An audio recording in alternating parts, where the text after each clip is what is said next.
Alright, ठीक है, चलो.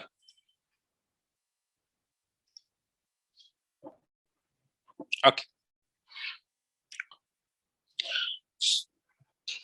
So this is a paper discussion session, and in this session, I will be discussing all the questions that were asked in your this NTSC exam.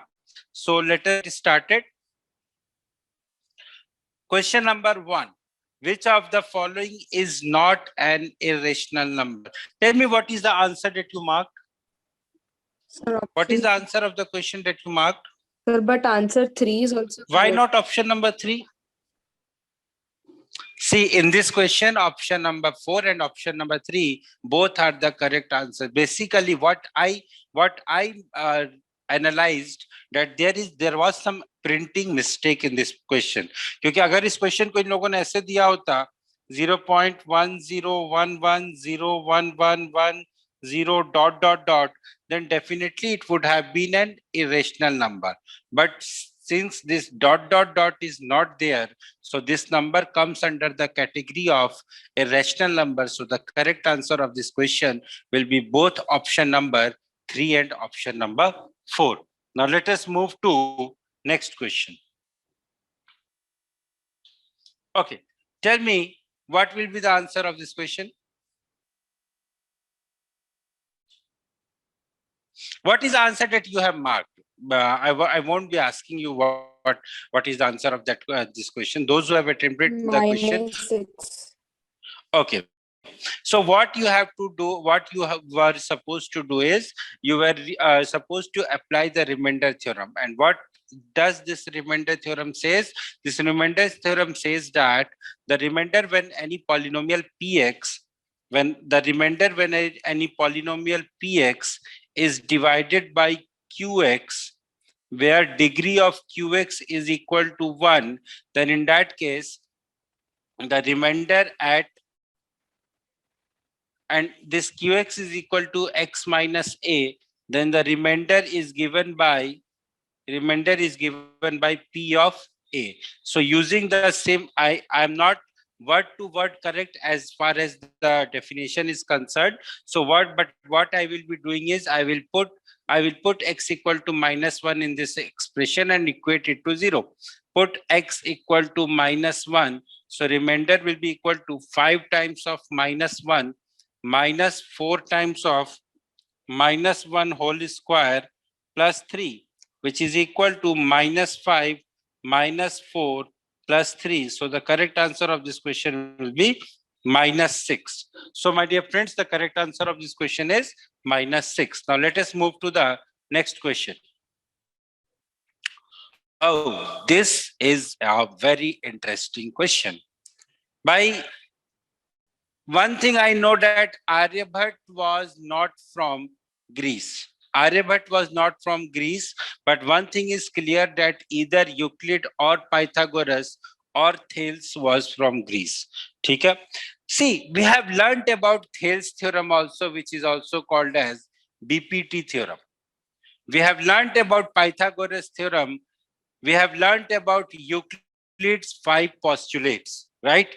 That is why I say that reading NCERT is very important. What we do is we keep on reading R.D. Sharma, we keep on reading ye book, wo book, yahan ki book, wahan ki book, but we don't read R.D.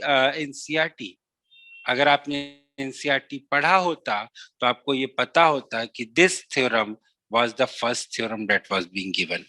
The correct answer of this question will be is Pythagoras.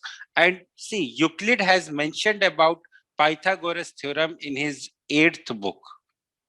In his 8th book, Euclid has already also mentioned about Pythagoras theorem. 8th book or 5th book, I'm getting a little bit confused, but Euclid has mentioned about this. The main fight was between Euclid and Pythagoras. So the correct answer of this question will be Pythagoras and not Euclid. So those who have marked Euclid, कोई बात नहीं, negative marking तो होती नहीं है, तो कोई दिक्कत नहीं है. वैसे if you want me to categorize this question, I will categorize this question as the toughest question. क्योंकि नॉर्मली हम लोग मैथ्स के पेपर में इतनी थ्योरी एक्सपेक्ट करते नहीं, एंड ये तो थ्योरी के भी अंकल हैं। Next question, what is the formula for total surface area of hemisphere? कि कोई ऐसा तो नहीं है भाई जो इसमें 4πr² मार्क करके आया हो? अगर कोई ऐसा है तो डेफिनेटली माय डियर फ्रेंड बहुत बड़ी प्रॉब्लम में है आप।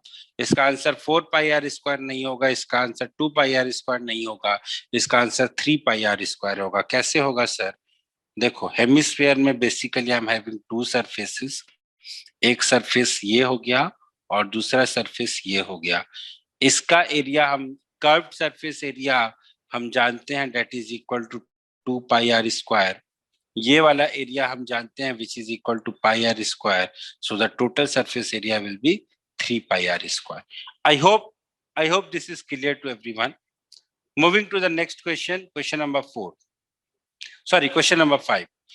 Question number 5 says the perimeter of a rectangle is 32 centimeter and its two sides are 8 centimeter and 11 centimeter. बहुत खुशी की बात है। तो I have to tell the area of the rectangle. चलो, पेरीमीटर निकाल दिया।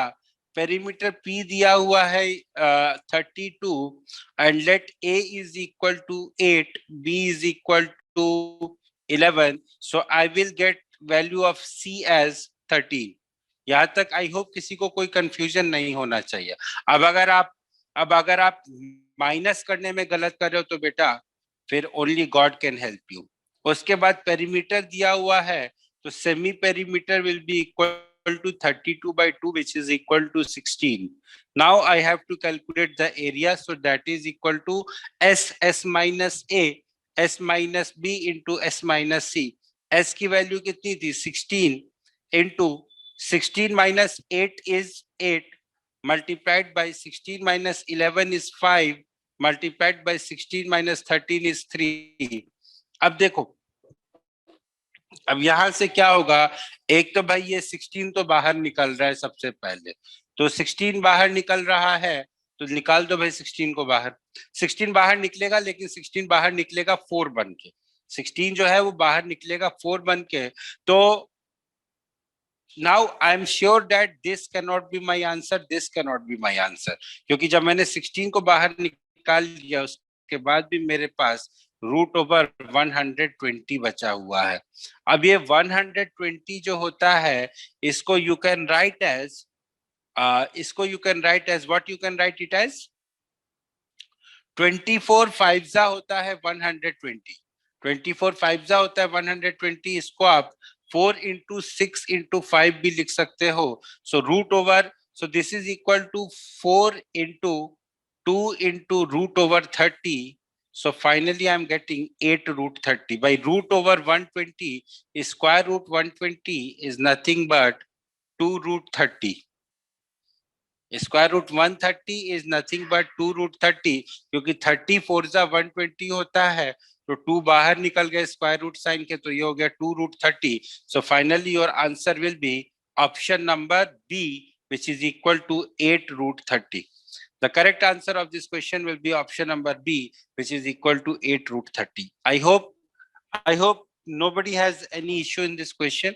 Once I finish the discussion, then I will see your comments, or in case you have any doubt, please ask me in between also. So the correct answer of this question will be 4√30. So let us discuss this question once more. If px is equal to this 2x cube minus 5x square minus 14x plus 8, and the two zeros are 4, 4 and minus 2, then I have to calculate the third zero. Now, my dear friends, I know that alpha into beta into gamma is equal to minus d by a. Putting the values what I am having, 4 into minus 2 multiplied by gamma is equal to minus 8 by 2. Now this minus 8 by 2 will be equal to minus 4, solving which I got the value of gamma as equal to 1 by 2. So this was the easiest method of solving this question. You can do it by other ways also, कि दो roots हो गए 4 और -2 हो गए, तो आप इन दोनों रूट्स के पॉलिनोमियल से इस गिवन पॉलिनोमियल को डिवाइड कर दो, finally you will get a linear polynomial as a quotient, and that will be your answer. But that is a very lengthy process. When you know the relation between the roots and the coefficients, so we should use it, right? So this was a very nice question from the topic polynomials, and these questions have a very high probability of being asked directly in your exam. I'll show you. Just wait for a few minutes. There was a question that we discussed few days back, and it came in your exam also. In fact, that was given in your unit test. Next question.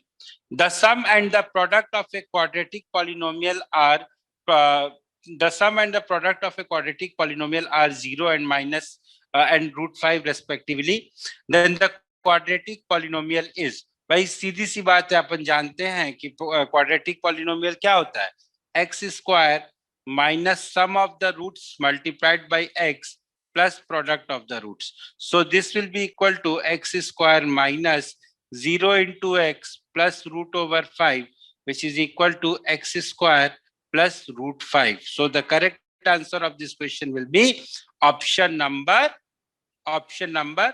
D. That is option number 4. X square minus sum of the roots plus product of the roots is equal to 0. अब यहाँ पे आपको देख के ये भी लग सकता है कि अरे ये तो x square plus root 5 is equal to 0, इसके तो इरेशनल रूट्स हैं, डेफिनेटली हमने कुछ गलत किया होगा.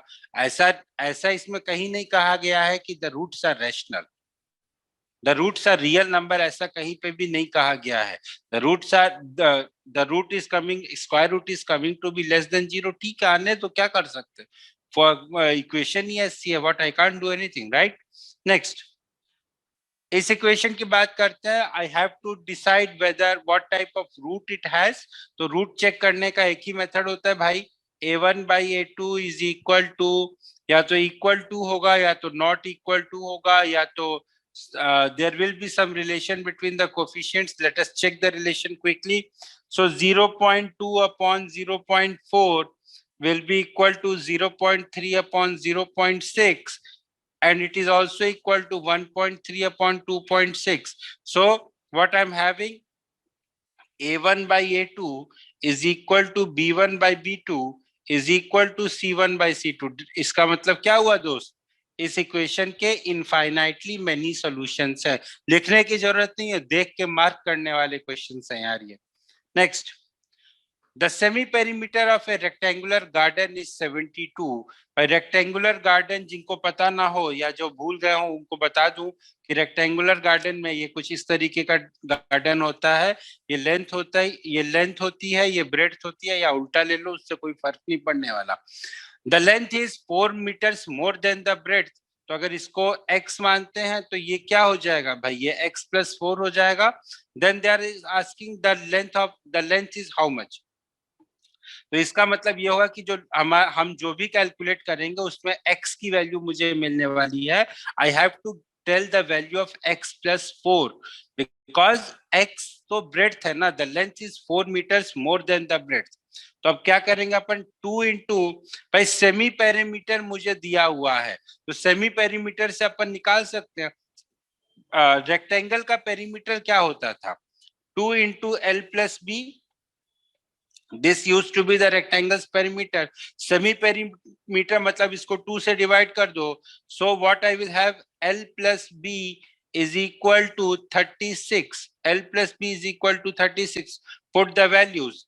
X plus 4 plus X is equal to 36. So X will be equal to 16. So X plus 4 will be equal to 20. So the correct answer of this question will be option number 1, which is equal to 20. Is the question clear to everyone? Say yes or no. Is the question clear to everyone? Say yes or no.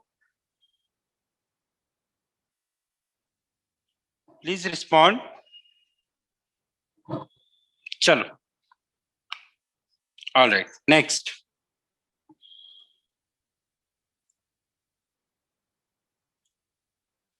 चलो ठीक है. Next. Which term of AP is 21? Which term of AP 21, 18, 15 is minus 81? Simple सी बात है भाई, TN दिया हुआ है minus 81, T1 दिया हुआ है 21 प्लस n माइनस 1 मुझे नहीं पता है, n की वैल्यू निकालनी है, d की वैल्यू -3 हो गई। कर दो यार कैलकुलेट, क्या प्रॉब्लम है। -81 is equal to 21 -3n plus 3। तो अब जरा मुझे सब्ट्रैक्ट करके -81 is equal to 24 -3n, so now I will have -3n is equal to -105. So n will be equal to 105 divided by 3. That comes out to be 35. So the correct answer of this question will be 35. ठीक है, I hope आप लोगों ने इस question को करने में कोई मिस्टेक नहीं की है। Next, the next question is, ये जो एपी है, इस एपी का सम क्या होगा। ठीक है, इस एपी का सम क्या होगा ये मेरे को निकालना है। तो इस एपी का first term a is equal to 7, d is equal to 21 by 2 minus 7 which is equal to 3 by 2। भाई कुछ लोग ये भी बोलेंगे कि सर ऐसे कैसे मान ले कि ये एपी है, तो माइनस करके देख लो ना यार, 14 में से 21/2 को माइनस करोगे तो again you are going to get 3/2। ये चीजें मैं आप लोगों के लिए लिख रहा हूं, मैं एग्जाम में ये चीजें नहीं लिखने वाला हूँ। ठीक है, अगर मुझे ये पेपर करना होता तो मैं डायरेक्टली करता। अब मुझे निकालना क्या है, मुझे nth टर्म निकालनी है। तो nth टर्म का फॉर्मूला मुझे पता है, 84 is equal to 7 plus n-1 into 3/2। 84 में से जब मैं 7 को घटाता हूं तो मुझे क्या मिलता है, कोई बताएगा। 84 में से 7 को घटाऊंगा तो कितना मिलेगा भाई, कोई तो बता दो यार। कोई नहीं बताएगा, चलो मत बताओ। So this will be equal to 77 equal to n-1 into 7/2. Now what I'm having here हो गया 11. So n-1 will be equal to 22. So n will be equal to 23. Now what I have to do, I have to calculate the sum. तो sum क्या होता है, अब see here the total number of terms are 23. So you can also calculate the sum as 23 into T12, क्योंकि अगर total number of terms odd होते हैं तो जो एवरेज होता है that is the middle term. वैसे भी किसी भी एपी में the average is the middle term, और if the number of terms are odd then the average is the n/2 plus 1th term, n plus 1/2th term, and if the number of terms are even then we calculate the mean of two middle terms. So यहाँ पे आप ऐसा भी कर सकते हो कि instead of going with the conventional formula that n/2 into a plus l, you can also calculate it like this. You can also calculate it like this, that this will be equal to 23/2 multiplied by first term is 7 and last term is 84. So whatever you will get, that will be your answer. So इसको calculate कर लो यार, कितना होगा 23/2 into 91. 84 plus 7 is 91 divided by 2. Interesting situation. Interesting situation. अब क्या यहाँ पे, अब आप लोग बोलोगे कि सर पिछले क्वेश्चन में तो बड़ी आसानी से यूनिट डिजिट देख के बता दिया था, यहाँ पे यूनिट डिजिट देख के बताओ तो जाने, तो ये भी हो जाएगा, इसमें भी कोई बड़ी बात नहीं है। देखो ये तो आंसर कभी जिंदगी में नहीं हो सकता, ये बात तो मानते हो, क्योंकि यहाँ पे 23 into 91 डिवाइडेड बाई 2 है, तो एक 2 का फैक्टर जरूर आएगा। अब कैलकुलेट कर लो यार, किसका यूनिट डिजिट में, किस फ्रैक्शन, किस मिक्स्ड फ्रैक्शन के यूनिट डिजिट में 3 आ रहा है। 6 into 2 unit digit will be 2, 2 plus 1 unit digit is coming out to be 3। इसको डायरेक्ट करना भी है, 9 into 2 18 plus 8 plus 1 unit digit is coming out to be 9। तो इसका क्या होगा, 5 into 2 is 0, 0 plus 1 is the unit digit is coming out to be 1, to be परे हट पाई. तो finally क्या मिला मेरे को answer? Finally I'm getting the answer as option number 1. So the correct answer of this question will be option number 1. If you want to verify it, you can also verify it by multiplying 23 into t by t12. और ज्यादा कुछ नहीं है यार, multiply कर लो ना यार, क्या जाता है, मल्टीप्लाई करके देख लो यार. But I'm damn sure you are going to get option number 1 as the answer. ठीक है, चलो नेक्स्ट क्वेश्चन. भाई ये क्वेश्चन क्या है? In this figure DE is parallel to BC. बहुत खुशी की बात है. तो AB की वैल्यू मुझे दी हुई है. आई थिंक यहाँ पे कुछ डेटा वगैरह मिसिंग था. AD की वैल्यू मुझे 7, AD की वैल्यू मेरे को 2.4 दिया हुआ है, और ये जो BD है इसकी वैल्यू मेरे को 7.2 दी हुई है. AE की वैल्यू मेरे को 1.8 दी हुई है, और EC की वैल्यू मुझे 5.4 दी हुई है. 1 मिनट, तो मुझे कैलकुलेट क्या करना है? रुक जा, कुछ गड़बड़ है. ऐसा लगता है कि ये जो वैल्यू है ये नहीं दी हुई थी, ये मुझे कैलकुलेट करना था, तभी तो मैं AD की वैल्यू कैलकुलेट कर पाऊंगा. So this is perhaps a mistake. जो सोर्स है उसने क्वेश्चन को सॉल्व कर दिया था, that is why the same figure came to me. अब करना क्या है यार, BPT लगा दो ना यार, सीधी सी बात है.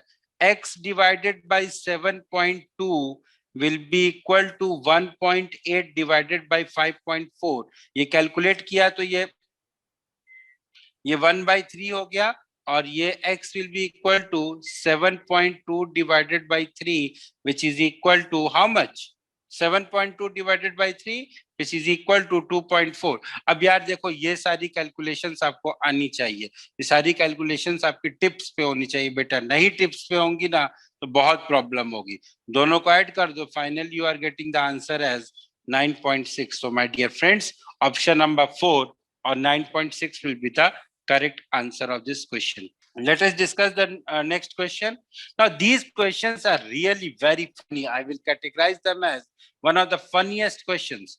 0.5 comma -6 and -1 comma -4 joining the line segment is divided by a point on the y-axis in the ratio. ठीक है भाई, हमें जो है in the ratio. So according to the Gujarati medium paper, in this question the values of the coordinate was asked. Okay भाई देखो, यहाँ पे एक प्रॉब्लम है इन रेशियो. देखो यहाँ पे दिस क्वेश्चन इज इनकम्प्लीट. जिसने पेपर दिया था, if anybody can help me with this question, because the question is an incomplete. The question is saying, सुन लो, समझ लेते हैं कि कैसे कैसे कैसे ये क्वेश्चन होगा. यहाँ पे एक तो रेशियो मुझे दिया होना चाहिए था. अगर मुझे रेशियो नहीं दिया होगा तो I will not be able to calculate the coordinate of the point. ठीक है, ये पॉइंट जो है कहीं वाई एक्सिस पे लाई कर रहा है, और मेरे जो पॉइंट्स हैं वो इस तरीके से हैं. 5 कॉमा -6 इज 5 कॉमा -6. ठीक है, 5 comma -6 is somewhere here, and next is -1 comma -4 is somewhere here. These 2 points are divided by this y-axis. तो y-axis पे कोई भी point होगा उसका coordinate क्या होगा? 0, y. तो 0, y will be the coordinate of the point lying on y-axis, but still I'm not able to solve this question. Why? Because I don't know the ratio in which this y-axis is dividing the 2 points. So this question is incomplete. Perhaps you guys will get the bonus for this question. And the note is written according to the Gujarati medium paper. In the question, value of coordinate point was asked. तो coordinate point की value भी पूछिए तो भी हमें ratio तो दिया होना चाहिए था ना, तभी तो निकाल सकते हैं. Anybody who has given the paper and wants to help me in this question, please, he is most welcome. Otherwise, I'm leaving the question as erroneous question. So basically, till now we have found 2 questions which are erroneous. That is question number 1 and question number 14. Next. The question is 2, -5 and -2, 9 are equidistant, then the point on x-axis are. भाई ये दोनों points जो हैं ये equi distant पे हैं, equal दूरी पे स्थित हैं किसी पॉइंट से जो कि एक्स एक्सिस पे लाई करता है। तो पहले एक रफ स्केच बना दो इन दोनों का। देखो पूरा पूरा स्केच बनाने की आप लोगों को एग्जाम में आवश्यकता नहीं है, याद रखना इस बात को। तो ये हो गया 2, -5 और ये वाला जो पॉइंट हो गया दैट पॉइंट इज बेसिकली -2। एक सेकंड स्केच बनाने में यही प्रॉब्लम होती है कभी कभी कि स्केच हमारा गड़बड़ हो जाता है। ठीक है भाई, ये पॉइंट हो गया 2, -5 और दूसरा पॉइंट हो गया मेरा -2, 9। ठीक है, ये दो पॉइंट्स हमने लोकेट कर दिया और ये दोनों पॉइंट्स एक्स एक्सिस पे लाई करने वाले किसी पॉइंट से इक्वी डिस्टेंट पे हैं। तो ठीक है, होने तो यहाँ पे इस केस में कई सारी चीजें बन सकती है। या एक ऐसा आइसोसेलेस ट्रायंगल बन सकता है, या ये तीनों पॉइंट्स एक स्ट्रेट लाइन में हो सकते हैं ताकि रेशियो जो है वो 1:1 हो जाए। एक्स एक्सिस पे लाई कर रहा है तो यहाँ पे तो ऐसा हो सकता है, या ये पॉइंट यहाँ लाई कर सकता है such that this is an isosceles triangle. So there is a lot of possibilities. The thing is on any point h comma 0, अगर इसको मैं a बोलता हूं, इसको मैं p बोलता हूं और इसको मैं b बोलता हूं, what I'm having ap is equal to bp और ap square will be equal to bp square। चलो भाई कैलकुलेट कर लो। तो ये क्या होगा, -2 -h का होल स्क्वायर प्लस 9 - 0 का whole square will be equal to 2 -h का whole square plus 0 minus of -5 का whole square. Now what I am having that 2 -h whole square minus of 2 + h whole square will be equal to 9 square minus 5 square. ये कैसे आया 2 + h? भाई यहाँ पे -2 -h है तो माइनस साइन में कॉमन ले लूंगा तो ये 2 + h ही होगा। तो फाइनली जब when you will solve this you will get the value of h। एक ही वैल्यू ऑफ h कंसीडर करनी है।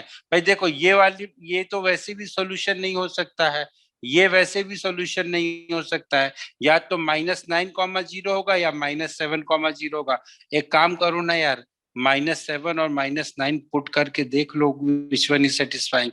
आई थिंक ये वाला सेटिस्फाई करेगा। आई थिंक ये 7 वाला सेटिस्फाई करेगा। नहीं नहीं नहीं नहीं नहीं, रुक जाओ, ये वाला सेटिस्फाई करना चाहिए। 2 - 9 इज 7 स्क्वायर, 2 - 9 इज 5 स्क्वायर। नहीं ये तो नहीं करेगा, देख लो यार कौन सा सेटिस्फाई करेगा। This is going to satisfy, this is going to satisfy. वो सेटिस्फाई करके देख लो। 2 minus of -7 will be equal to 9 square और ये जो होगा 2 - 7 will be equal to 5 square. So basically this is satisfying. You are not going to, इसके बाद सॉल्व करने की जरूरत नहीं है। जब आप चार में से दो ऑप्शन रिजेक्ट कर रहे हो यार, और क्या बच्चे की जान लोगे? इससे आसान पेपर अब कहीं हो ही नहीं सकता। Next, a girl is moving with a velocity of 1.2 meter per second from the base of an electric pole. Height of the girl is 90 centimeter. If the height of the pole is 3.6 meters, पर ये पोल की height 3.6 centimetre का कोई मतलब नहीं है। This will be 3.6 meters only. ठीक है, and okay, from the surface of the earth then after 4 seconds the length of the shadow will be। देखो भाई इस टाइप का क्वेश्चन आपकी एनसीईआरटी में भी दिया हुआ है और बहुत सारे क्वेश्चन दिए हुए हैं। एक आदमी है, एक पोल है, पोल बोल दो, लैंप पोस्ट बोल दो, कुछ भी बोल दो, जिसकी हाइट है 3.6 मीटर्स। 3.6 मीटर्स, या फिर अपन बोल सकते हैं 1 metre equal to 100 centimetre. So this is equal to 360 centimetre. एक लड़की है जिसकी हाइट है 90 सेंटीमीटर, वो यहाँ पे खड़ी है इनिशियली। कुछ टाइम के बाद she is moving away from the pole at a velocity of 1.2 metre per second. कुछ टाइम के बाद ये लड़की जो है ये यहाँ पहुंचती है भाई, पहुंच गई यहाँ पे, चलो पहुंच गई तो अब थोड़ा फिगर बना दो। इस लड़की को अपन रिप्रेजेंट करते हैं सीडी से। लड़की की हाइट थी 90 सेंटीमीटर। ये दूरी बीडी डिस्टेंस कितनी है ये मेरे को निकालना है। कैसे निकालेंगे भाई? बहुत आसान है निकालना। लड़की की वेलोसिटी दी हुई है 1.2 मीटर पर सेकेंड और टाइम कितना दिया हुआ है?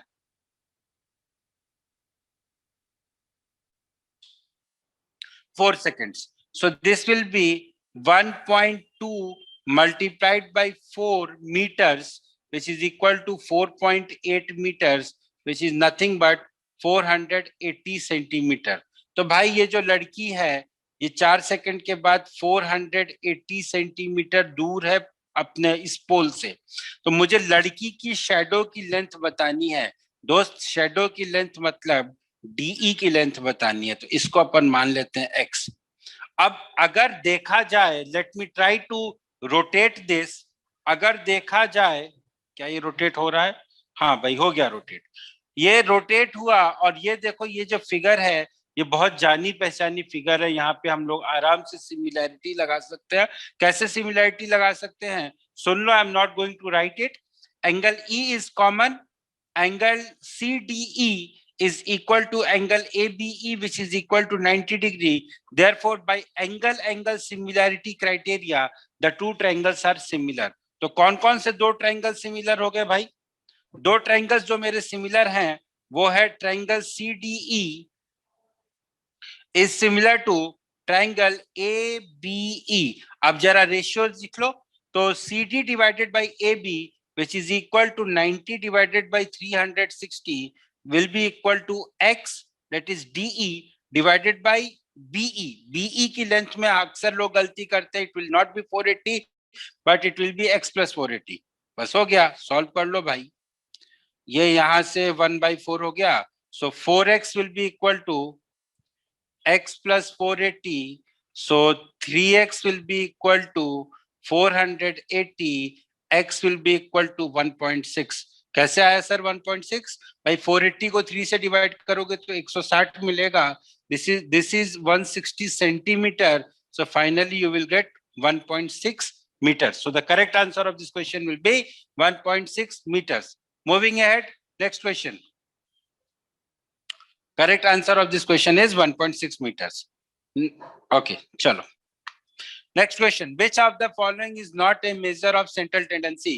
बेटा अभी जो टेस्ट दिया था उसमें मैंने सेम सवाल पूछा था कि which of the following, although that was related to a case study, but अभी के टेस्ट में रिसेंटली जो टेस्ट हुआ था उसमें ये सवाल आया था मीन, मीडियन, मोड और range. Range is not a measure of central tendency. Mean is a measure of central tendency. Median is a measure of central tendency, as well as mode is also a measure of central tendency. ठीक है भाई? वो तो सवाल case study से था लेकिन that was not at all related to case study. बात हम ऑलरेडी कर चुके हैं कि out of 5 questions, only 2 questions are exactly related to case study.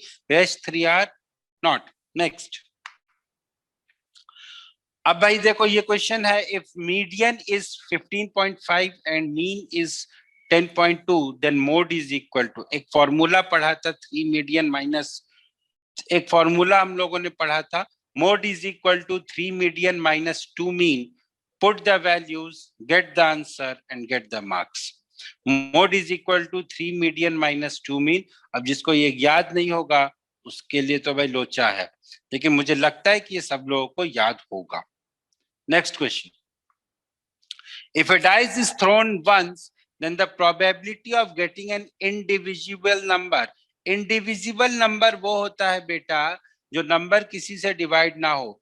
खुद से और 1 से तो सारे नंबर्स डिवाइड होते हैं, बट इनडिविजिबल नंबर ये होता है कि खुद से और 1 से के अलावा वो नंबर किसी और नंबर से डिवाइड ना हो। इसका मतलब क्या हुआ? Basically they are asking you prime numbers. 1 से 6 के बीच में कितने प्राइम नंबर्स हैं? 3। 1 से 6 के बीच में कितने प्राइम नंबर्स हैं? 3। तो फेवरेबल केसेस हो गए 3, टोटल केसेस हो गए 6, so the probability is 1/2। Simple question यार, इससे आसान क्वेश्चन मैंने नहीं देखा है। Next, if PE bar is equal to 0.95, then I have to calculate the value of PE। भाई ये मैं नहीं बताने वाला, इसका आंसर क्या होगा? 0.5। भाई 0.5 इन लोगों ने ऑप्शन में भी नहीं दिया, तो even if you want you can't do mistake in this question. अगर आपको नहीं भी आता है डेसिमल का addition, subtraction, multiplication, division, then also you are forced to do this question correctly. क्या हो जाएगा भाई? 1 माइनस 0.95 माइनस कर दो, 0.05 होता।